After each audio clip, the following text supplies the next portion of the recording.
This is the Domain Magnet Show, where you'll learn everything you need to know about buying, optimizing, and selling online businesses with your host, Michael Beroslavsky. On this episode of the Domain Magnet Show, we have Andrew Swiler from Blink Holdings. And Andrew just closed the biggest deal for $2.5 million for a SaaS company.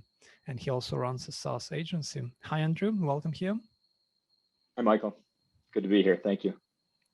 So tell us right away, what's that, like a little bit, what is that SaaS company that you just acquired? Whatever you can share about it.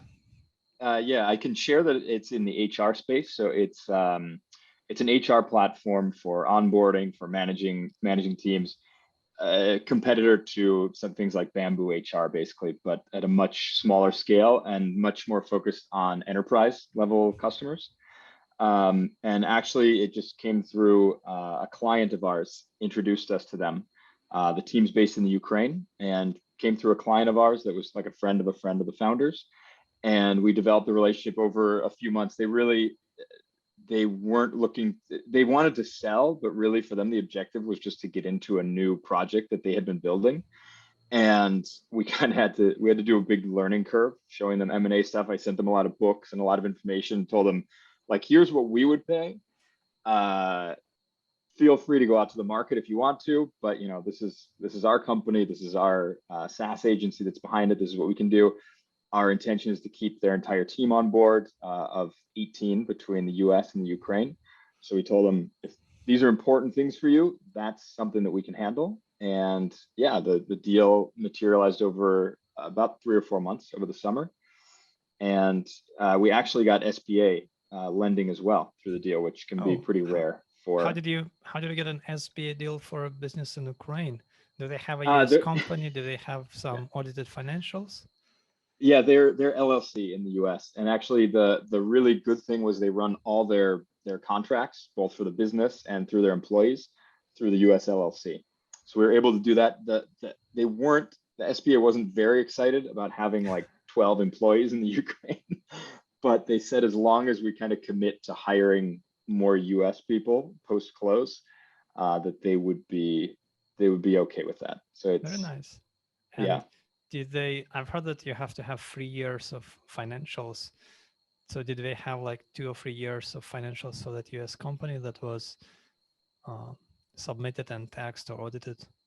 Yeah, I mean, their company actually it's about 9 years old, the company, and they had full audited financials over the last 2 years. I mean, the good part about the business is it's profitable, which what the SBA liked. The bad part about it is it's basically been flat. They had a COVID bump, but they've essentially been since 2018 through 2021 is essentially flat. So they haven't had very much growth. They have very little churn, but it's a profitable business. So the SBA liked the fact that it was super stable, and that they could see the stability and felt comfortable with that going forward. I mean, it's a business that has less than 5% churn.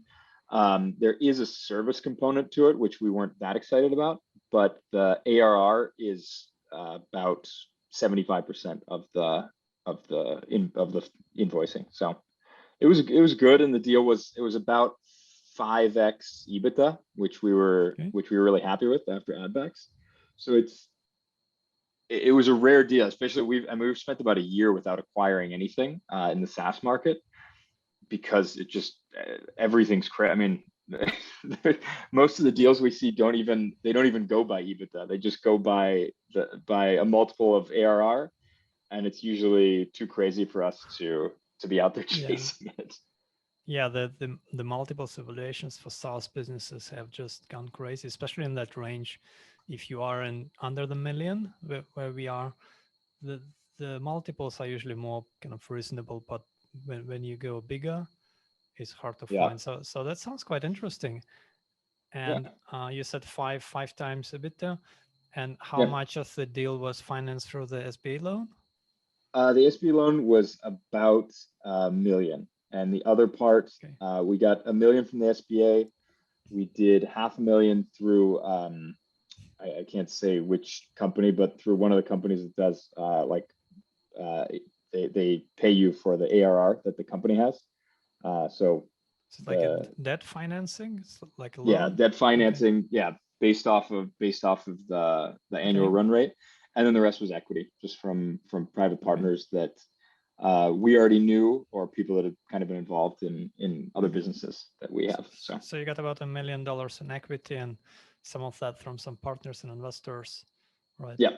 Very good. So that's a very interesting example of how you can buy a business for $2.5 million, and you don't actually have to put $2.5 million for it, right? You yourself specifically and your direct partners, you didn't have to put that much. You put a lot less than $1 million, right? Yeah, and the financing options now, especially for SaaS businesses with ARR, are pretty amazing, and they're focusing, a lot of these platforms are focusing on acquisitions as well. So I know like MicroAcquire now is doing this with Pipe. And I've seen other companies that are getting into the space because they see that they're acquisitions that aren't as risky, and that they can get paid back. Yeah, very good. And what's your plan growing it further? Because you mentioned that it's been flat. Have you identified some great opportunities for growth? So the previous owners weren't very salesy. They weren't very into sales. They did a very good job with inbound. SEO is pretty strong. Their inbound is strong. They did like no outbound. So our company, our SaaS agency, one of the components that we have is a really good outbound team. And so we're going to bring in our outbound team to start bringing in more clients there.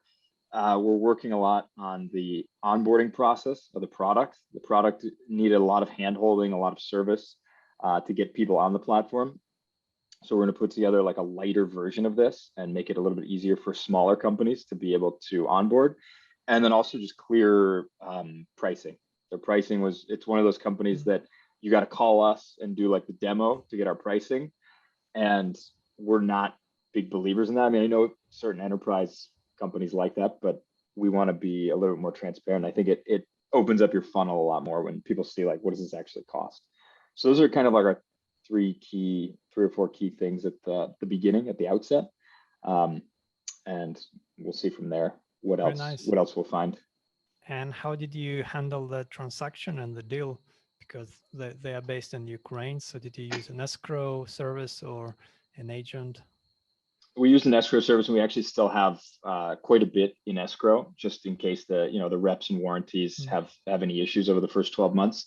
I mean, the sellers were super flexible and super nice. So they weren't, there weren't a lot of hard points that we had to deal with. We put it in escrow. We closed online. We had to go to the US for like the SBA lending. That was part of the deal because I'm not based in the US. And I have very few assets in the US. So the SBA just wanted to make sure I was like a real person. And not the SBA, the bank we were working with. So I had to travel back for that, but that was really the only complicated part. We had an attorney in the US that helped us sort of drafting the sales and purchase documents. But are you an American resident? Because I've heard that for SBA loans, like you cannot get it if you're not an American resident, right? It's I'm an American citizen, so you can get it if you're as long as abroad, US. Yeah, if you're an American citizen, the business is operated from the US, you can do it. I think beyond that, I'm not sure because I don't know outside of my own personal situation. But I think if it's a US based business, even if you're not a resident, you could qualify, but I think it would be pretty difficult.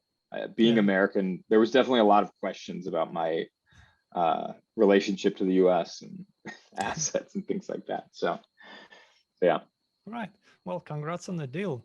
So that I imagine that was not your first SaaS deal, not the first acquisition. So let's take a few steps back.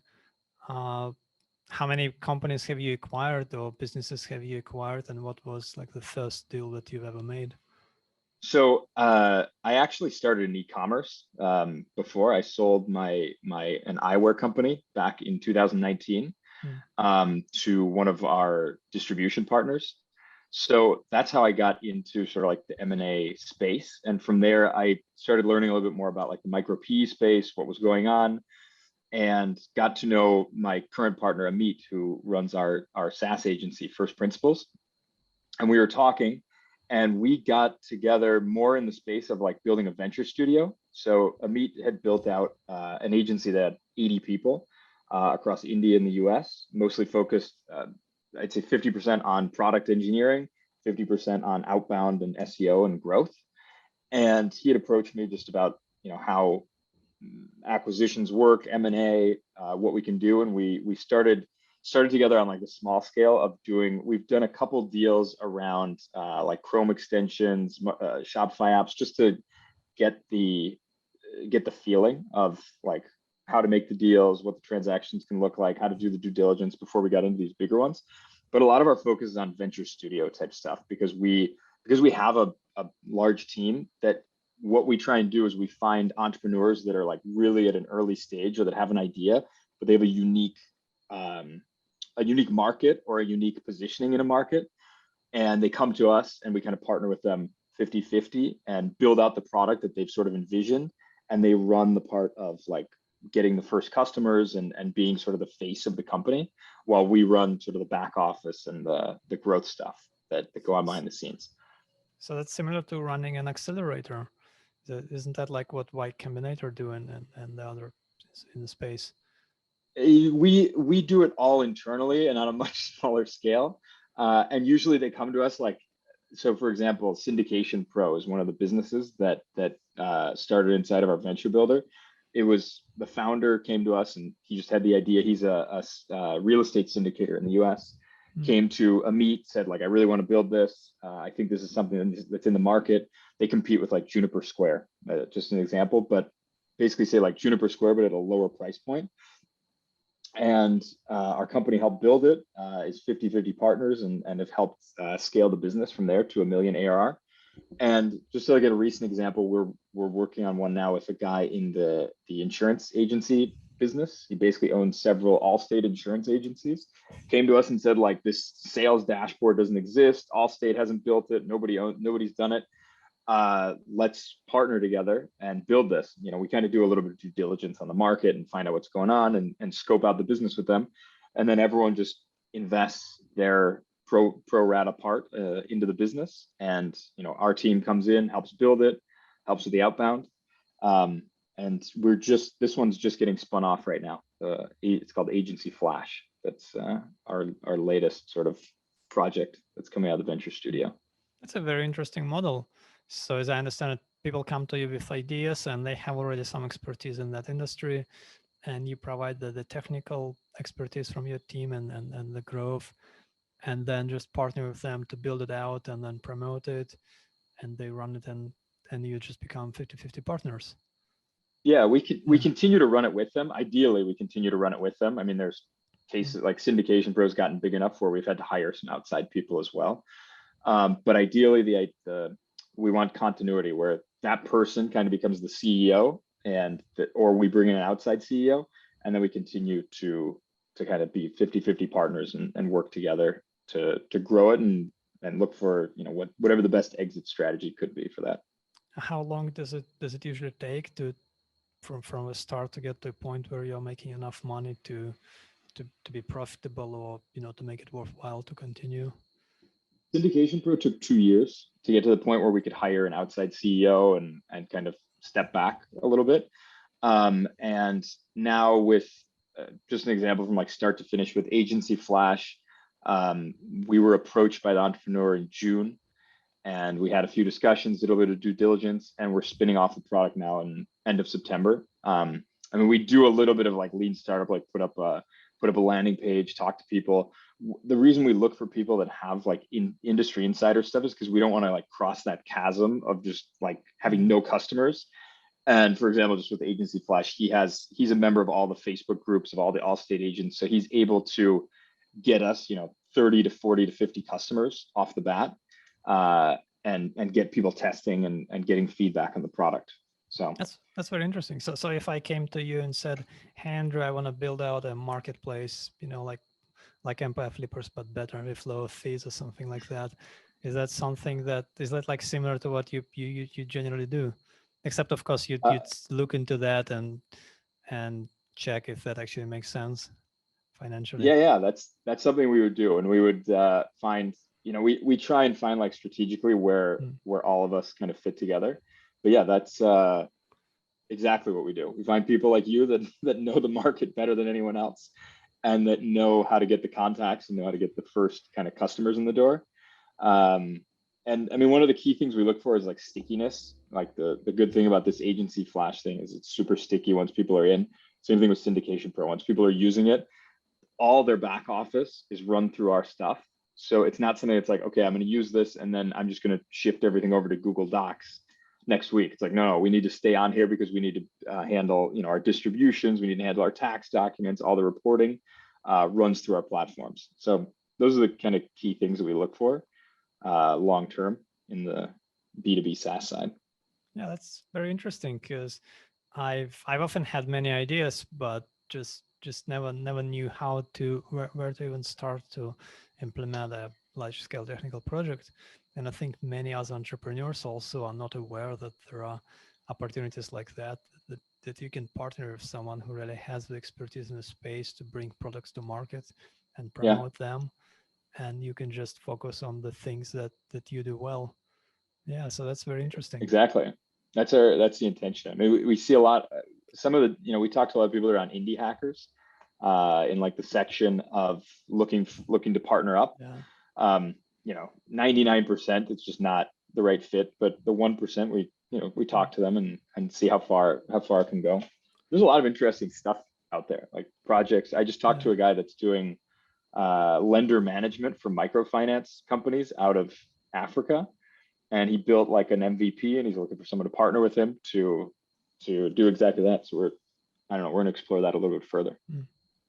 And do you work with people who are beginning a project, who are starting a project, or also you work with some existing and profitable SaaS companies as well that want to help promote it, grow it? Yeah, we do. So our agency, on like the venture builder side, it's usually people that are just getting started, because otherwise the equity splits and everything else gets a little bit complicated. And if it's grown enough that people feel like I own this product and I've gotten it this far, where if it's just starting, the venture studio is easier. What we've developed with our agency, we developed something called Operator as a Service, where we will come in, we offer really reduced fees from what like a normal agency would do, whether it's on product or on growth. We offer highly reduced fees, and in exchange, we ask for like an equity kicker to come into the company. So we'll say, you know, we'll charge you basically our cost for the people that we're going to dedicate to this. And in exchange for just paying us at cost, we want the option that if we're able to grow your ARR X percent over X amount of time, we have the option to buy nominal shares in your company for whatever, 2%, 3%, 5%, 1%, depending on the situation of the company. But that's something we do in the agency. It's just a way we get to work with interesting projects that are kind of smaller.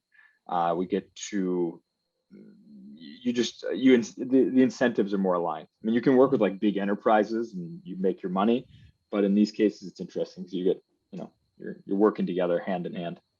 So what does the perfect project look like for you in terms of range, ARR range, or traction, or how much age it has? For something like this, so we have like a really good one that we're working on now. They're at about an 800,000 ARR, and they've grown fast. Like went from being like 100,000 ARR to 800,000 ARR in about 18 months. Those types of businesses are really interesting for us because we're able to like implement some growth strategies that take it sort of to that next level. And a lot of times they just don't have the infrastructure in place. It's like they've grown, but it's because they just have a really good product and they don't have a sales team. They don't have any operational structures. So those are really good ones. What we do like too are businesses that are kind of stagnant. So they might be at like 500,000 ARR, but they've been there for like 2 or 3 years. And it's clearly because there just is no sales strategy. The communication's bad. Like you go on the homepage and you just see it, like you have no idea what this business does. And you look at it and you're like, well, this is a huge opportunity because they're doing 500,000 in sales and they don't even know how to sell it. So if we can implement like good communication strategies, like an outbound strategy, SEO, then there's clearly like a long way that we can grow this business. So those are kind of like the two that we like to see.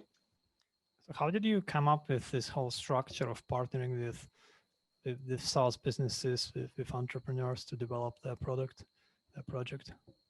So we came, the original idea was because we were looking to acquire, when we were looking to acquire some businesses, we thought their multiples were kind of crazy, like businesses that were kind of like this, like stagnant, like it was like 500,000 in sales, but they wanted to sell. And we said to them, like, but this isn't even like a good business yet. Like there's not really anything you're selling here. And so we proposed to one of these, the first company we did this with, we proposed them like, what if we come in, we help you grow this. You don't have a big budget, but we'll dedicate our services to it.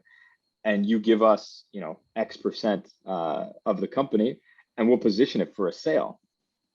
And so that was what we came up with I would say about a year and a half ago, with the first customer doing this. So we're working with them to try and position it for a sale. Like, let's take it from 500,000, let's try and get it to 1.5 million, and then actually like make a real sale, or to 2 million ARR, and look for like real PE firms or real strategic buyers that could do that. So I have like a finance background. So I understand sort of like I worked in private equity a long time ago before I was an entrepreneur. And so my role in those types of cases is to kind of keep a long view on this stuff and see how we can position it and make sure all the financials are correct, make sure everything's kind of set up for these companies. And if we sell it, we'll get 10-15% of what the sale would be, because we've kind of positioned the offer for that. And once you get to that point where you're ready to sell, how do you approach those bigger private equity firms? Do you work with a broker, or do you just use your own contacts or reach out to them directly? So I run a small like newsletter called Sponsor Fund that we've got about, I would say, 700 investors / sponsors. So people, and some of them aren't in the internet space at all. It's like people that are buying HVAC companies and things like that. But everyone that's kind of investing likes to take a look at these different sponsored deals.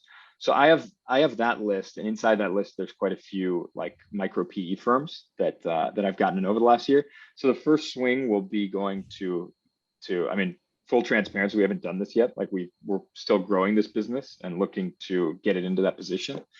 But the first swing will be going to the micro PE firms that we know, kind of feeling out, seeing what the market says, and frankly, at least in this company's case, there's some strategic buyers that would make sense, because it's more in the IT infrastructure kind of space.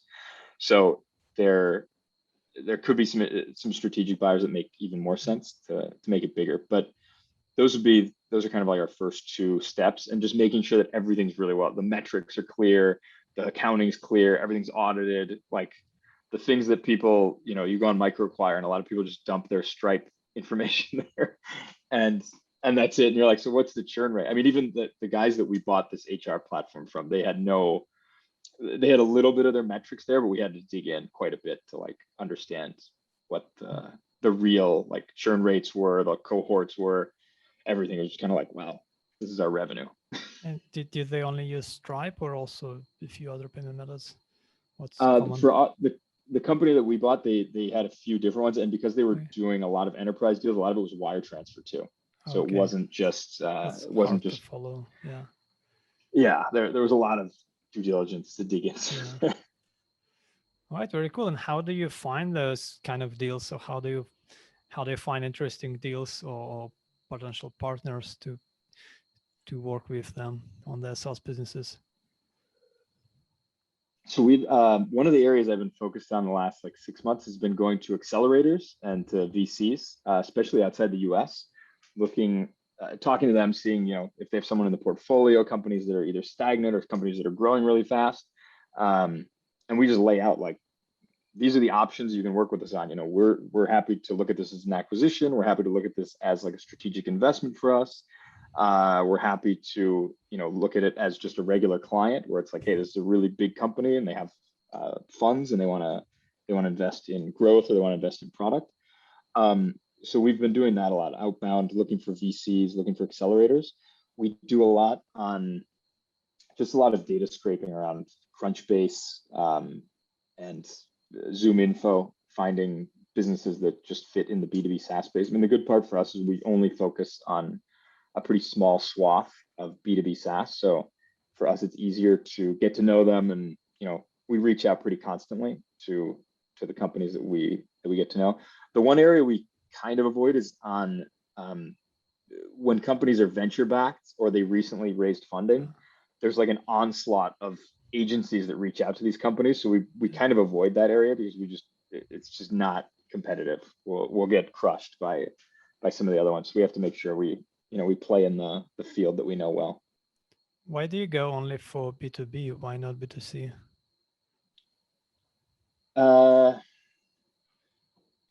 It's what we know best. We think the B2B SaaS industry and the infrastructure and like the outbound operations that we've built out are pretty strong and that we understand them well. And in B2C, it's just a whole other game of client acquisition, CACs, advertising that we internally currently we just don't focus a lot on advertising and that type of marketing. So that's the main reason that we've avoided that. Right, very good, makes sense. So you mentioned looking for deals outside the US. Are those like in Europe? Are those in other languages, or are they still in English? We look at other languages. I speak Spanish well, and I know some people in Latin America. We have some agencies that we know well, so we're able to work with them, especially when we've worked with them on like SEO and content stuff. So we look outside of English. I mean, for me, I like looking for mispriced opportunities. Like if we're going to invest in stuff, I want to find stuff that's not market price or that's not in like the general market where everyone's looking.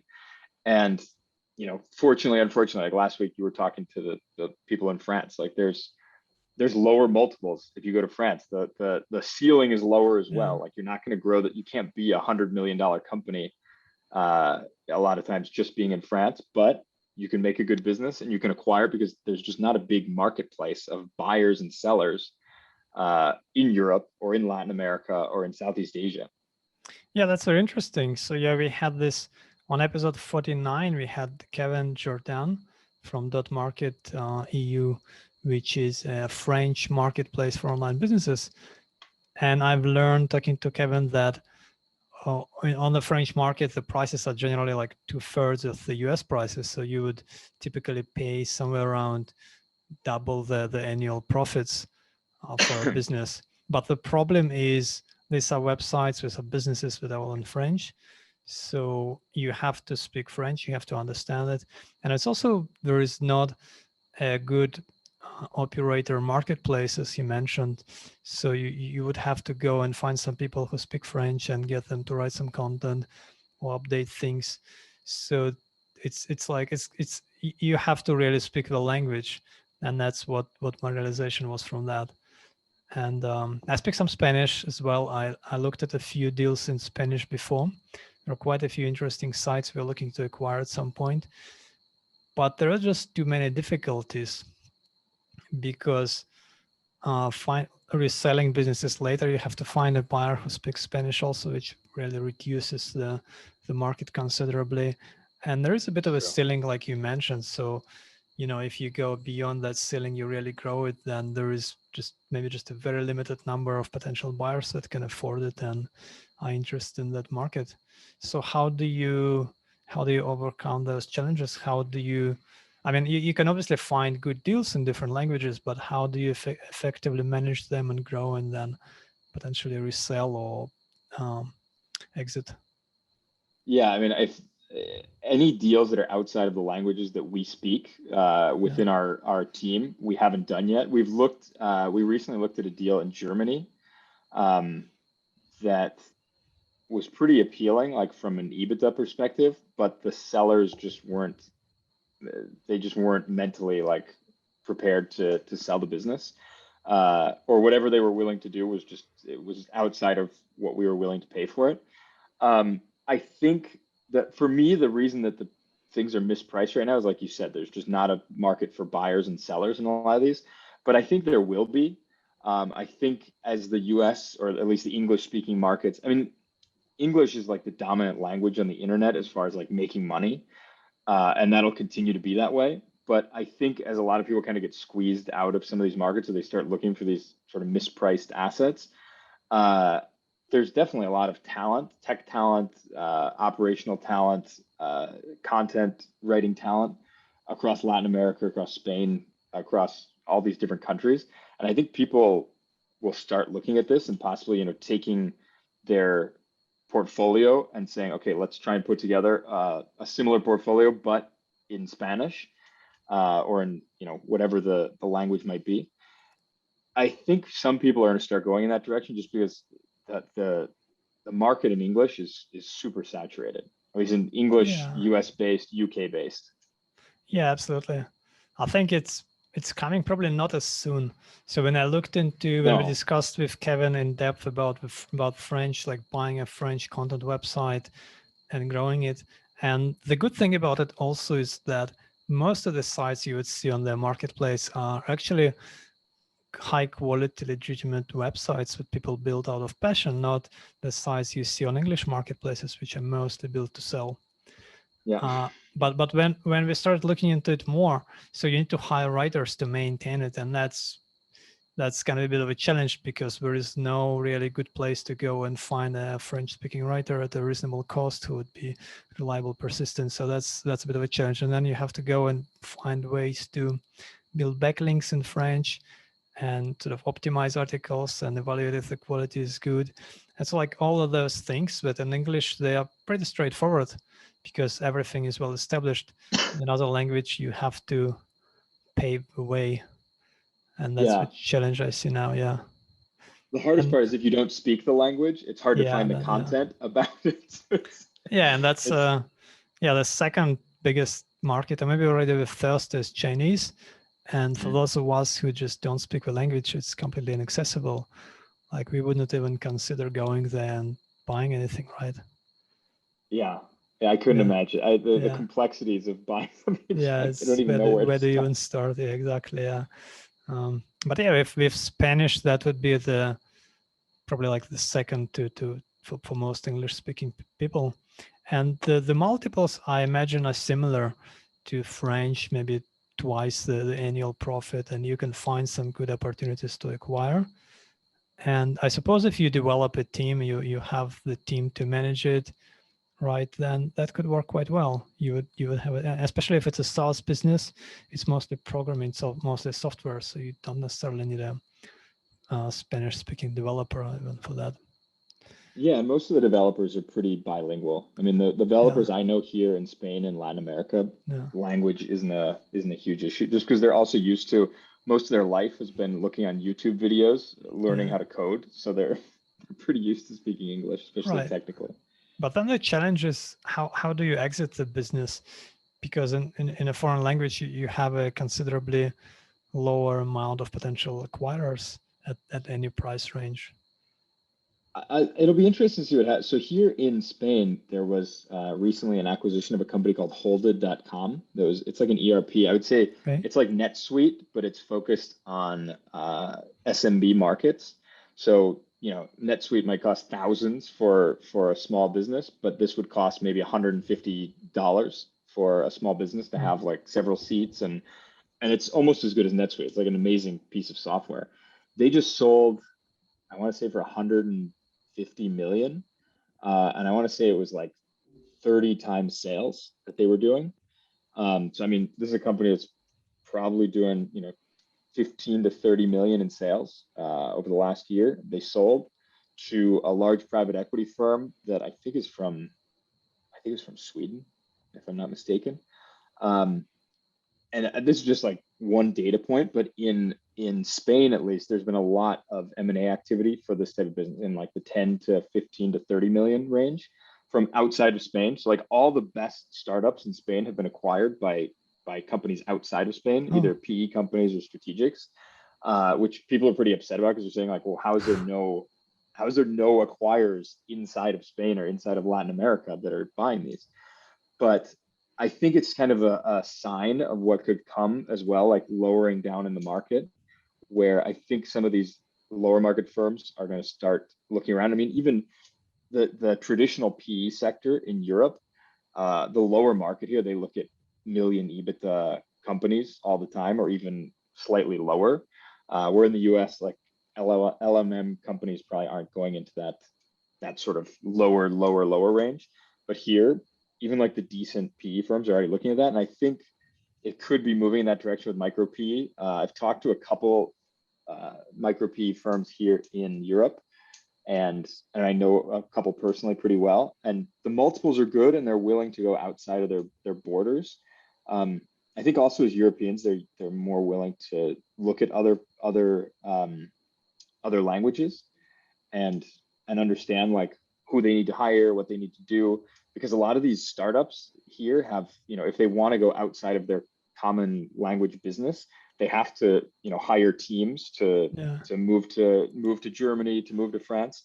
So a lot of these people that have worked in these startups also understand this, and they kind of understand how to set it up. So I think there's a lot of operators that are gonna start looking at this way, but yeah, it's early stage. That's what I'm saying. Like if you're acquiring them now, I think the market will start to develop at some point. Also in Europe and Latin America, it's just the financing's harder. I mean, you need more equity financing. That's always tough.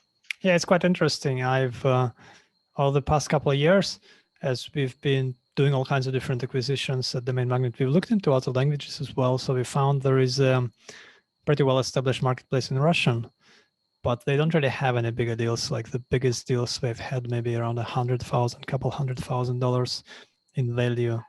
So, and that would be, and they were dodgy. the businesses were just kind of, dodgy. And then we looked, there is quite a big marketplace in, I think it was in Romanian, but also they didn't have any bigger marketplace, any bigger deals big enough. There is one in Hebrew that one of the other languages I speak, and sometimes there are some interesting deals as well.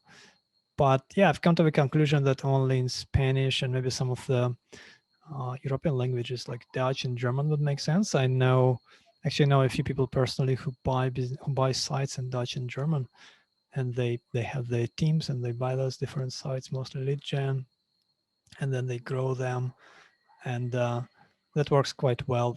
The challenge is it might be harder to resell. Yeah, but with your agency, I imagine the way it could work is you go and look for a SaaS business that's earning maybe 100,000, couple 100,000 in IRR, right? And buy it for a multiple of the profit, and then get it to like $1 million. And then you try to resell it to one of those funds, one of those PE firms, for a much higher multiple based on the revenues. So that could be very profitable. Are you aware of people who have done something similar? Yeah. On the SaaS side, no. On what you're talking about, like on domains, not on domains, on content sites and on lead gen, I know people here. Yeah. The SEO industry in Spain is pretty strong. There's a lot of people that do a lot of niche SEO building and content site building. So it's grown quite a bit over the last like 10 years, especially. And a lot of those guys have gone from building to acquiring and kind of building out like a large portfolio.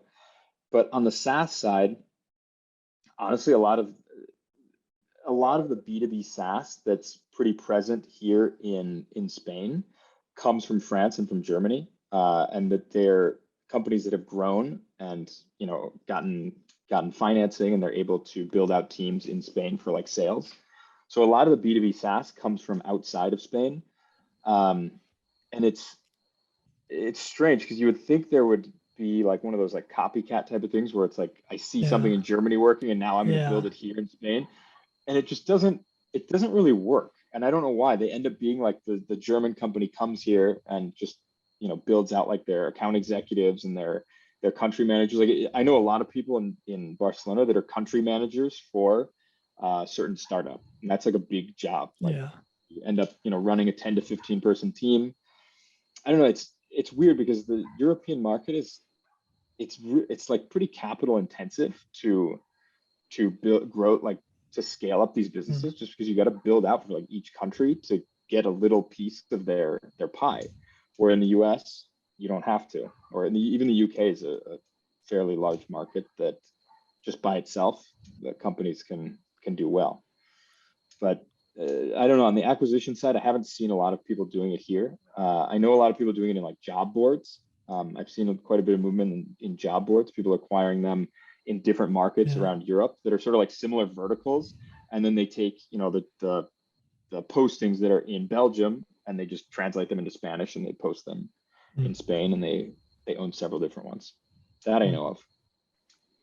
And so what are the biggest differences you've seen between the European market and US, or maybe UK also, in terms of acquisitions, and besides the size, of course, in terms of how acquisitions work and finding deals?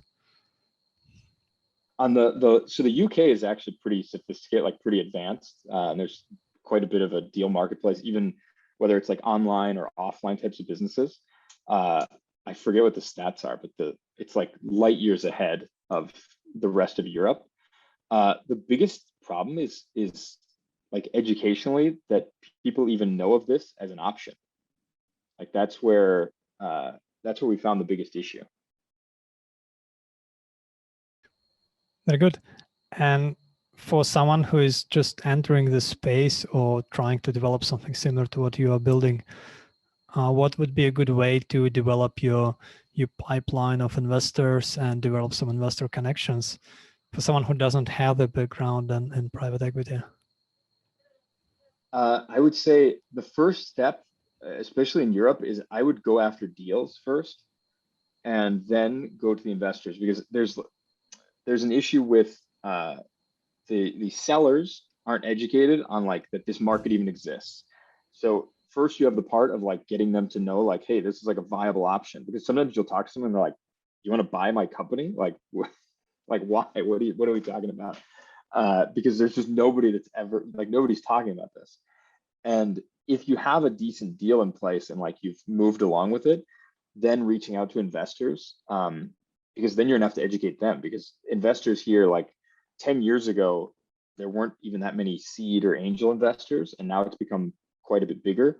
But when you go to them and say, we're not really looking for, this isn't like something that we're going to exit 100x. This is a cash flowing business, or a business that we think we can work in a little bit and grow. But the intention is, let's grow this to 2 million ARR and then sell it for 4 or 5 or 6 or whatever. For the investors here, it's like a totally new thing. Like that doesn't exist. I actually just had a call today with a group that's similar to Pipe, that's based in Madrid, and they're just starting to do these types of ARR kind of deals that are coming out there. But even like venture debt, things like that, all these tools are pretty new in a lot of European markets. Like these are things that have been in the US for a while, and here you have to kind of educate like the LPs and the investors on a lot of these things, because for them, they've been doing these types of deals, but in real estate, and they don't think of this as like new type of real estate. They think of it as like these startups and these crazy things. It's like, no, this is just like real estate.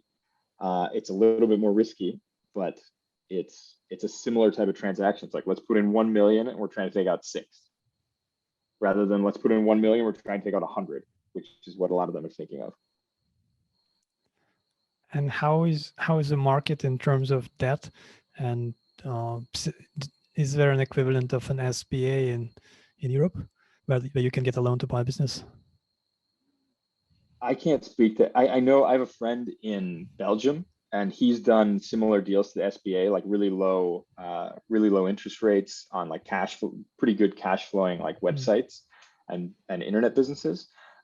Here in, I can speak to his experience because he's explained it to me. I know some other people in Switzerland that have had similar experiences, and I'm talking like cheaper than SBA, like 2 to 3% loans over, I want to say 3 to 5 years, which is pretty good. Here in Spain, in theory, you can get that as well, but the issue is it might take like 90 to 120 days to close the deal with the bank, and a lot of times, obviously, that's not going to work. If you're in a more competitive market, that's not going to work. But they are out there. I mean, there's definitely business things. You just got to be. It's like in the US, you have to put down personal guarantees and things like that to make it work. How did you enter the SaaS space? So you mentioned that you had an eyewear company, an e-commerce business. Were you working in some SaaS businesses before as well, or did you just enter that later on, a few years ago, basically? That's kind of late. I lived in San Francisco for a couple of years, and I was like an interim CFO for a couple SaaS companies there, early on, mobile and SaaS companies, and helped them like with their Series A or their seed rounds, kind of setting things up. And then when I moved back here, I built a SaaS with a guy here that failed miserably. It was sort of like a SaaS for marketplace companies. It was a terrible idea, but we we failed miserably. But I knew the space, and I knew about, just sort of like the basics of, I'm not like a technical person at all, but I know the basics of product building and sort of usability and things like that. And after I sold my e-commerce company, I wanted to get into SaaS just because, I mean, obviously it's a good business for somebody that, what I was looking for is to be not tied to the Spanish market again, where my eyewear company, a lot of times, because it was a physical product, we were tied to the physical market where we were. And I was looking for sort of a new dynamic of be able to work wherever I wanted to be, work with clients in the US, work with people all over the place. And the only real way to do it was, content sites or SaaS sites. And I've looked at a lot of content stuff too, but it just was, I met Amit and got into our SaaS agency, and it made more sense to just go after SaaS. Although we look at some content stuff when we see the SaaS multiples, sometimes we start to move closer to the content sites. But it's different. The content has different types of risks, and you don't have the same type of leverage where you can grow it a little bit and then sell for a much higher multiple. So with content, it's different. Yeah, you're right. Absolutely. All right. Well, cool. Well, thanks, Andrew. That's been quite interesting. What are some key takeaways or advice you would give people following in a similar path and trying to find some deals, acquire SaaS or other businesses? Yeah, anything else that you'd share? I'm a big, like I said, I'm a big fan of finding sort of mispriced things, and in order to find mispriced things, it takes a lot of work. So I think it's good to have brokers, and I think it's good to have a constant flow of seeing SIMs and reading things and understanding sort of like what the market is at. I mean, I read like dozens per week. Like, I think it's super important to see all the deal flow that's out there and look at the micro acquires and look at Flippa. But I think the key is at the same time having sort of a parallel deal flow that you're building out and meeting people, getting to know people, because you never know when some accelerator that you talked to 6 months ago calls you and says like, hey, one of our companies is having trouble, or they're looking to sell, or whatever it is. And it's just, it's a game of, you're not trying to acquire 500 companies. Like, you're trying to acquire a few good ones, and from there watch it snowball. So for me, that's sort of the key thing, is like always be watching what's on the market, but like find a way to network and build out a way to find these mispriced assets that might be off the market. Yeah, that's very interesting. That's been my experience as well this past 15, 16 years. What I've learned is that the best deals are usually the ones that come to you. And just based on that deal flow that you've built, networking with people, sending out some leads, and then following up from time to time. And usually you're not going to go and find that perfect deal just from the first email. It might take a dozen emails or a dozen different exchanges. You send an email, then next month you connect with them on Facebook, then next year maybe you have a call, and so on.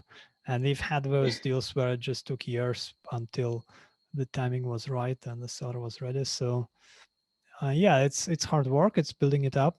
And what I've also seen is that first you got to have some track record. You got to build up some history and some expertise, and then you find the deals. So you have something to share potential investors. Then you find the deals, and then you can approach the investors, and investors follow the deals. Investors follow the track record, the reputation that you've built, and then you can go and raise some capital. Because I see many people try to do it the opposite way. They first go to find some investors, and they don't really have anything good to show them yet because they're just starting out. And then they say, this is really hard, which is true. But once you have a good deal, it's much easier for sure to get the capital to acquire it. Yeah, for our HR deal, it was like that. We didn't talk to any investors beforehand. Like we weren't out there like making sure you're still interested. Are you still, still thinking about investing? It's like, hey, here's a really good deal. We've looked at 500 of these, and this is a good one. Trust us. Yeah, and this is how it's supposed to work. It's not a sales process where you call and then you do a meeting with an investor and then you explain and then you follow up and then you try to convince them. That doesn't really work. You have to just show them what you have, and especially if you target investors who understand the space, who can really differentiate what's a good deal, what's a promising business to grow, then that's the best way. No, and for you guys, it's easy. I mean, I've seen your offering on Domain Magnet, and like when you can actually show those growth numbers and like the returns and everything else, it's a much easier sell, I'm sure, for you guys when you're putting up those big percentage numbers. The questions are easier to answer. Yeah, but we are also in a smaller range, so we still acquire businesses mostly under $1 million. And of course, having the longer track record, that's been very helpful, because often we have people that come to us, fill a form, and they say, I have $100,000 or a couple $100,000 that I'd like to invest. And like, I've researched what you guys do. I've listened to your podcast. I've listened to your interviews, Michael, and they just say, well, here's the money, go and buy whatever you think is the best deal.